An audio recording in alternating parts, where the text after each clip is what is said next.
very critical, and we don't trust each other's idea. We just don't. And I see that, and I say, well, to hell with you, I've got a better idea. And I don't trust you, and I break it all apart. And before we know it, we never got to that point where we could collaborate. We only got to a point where we could tear each other apart, because we weren't really listening for the things we did agree with, what everybody else was saying.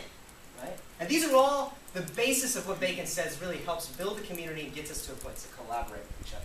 I'm going to do a little activity real quick to test how good we are at this, right?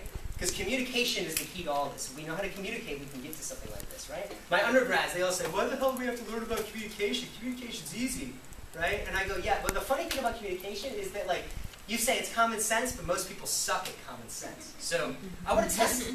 I want to see if we're good at it. I'm part of an improv troupe on campus, right? And we did this activity last week. It's very interesting, especially for groups, right? Here's how it goes. We all have to pay attention. We all have to focus for this, right? We're going to try to, there's 22 of us. We're going to try to count to 22. We're going to try to count to 22 as a group. No one starts and no one ends. I'm not going to tell anybody who to start and who to end. We just have to decide.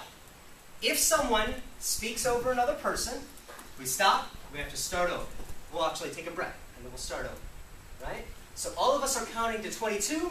No one is setting the rules, no one's leading, no one's following, and we're trying to get there. Anybody talks over anybody else, we'll stop, and we'll start over again. See if I'll give you 5 tries, let's see if we can get there.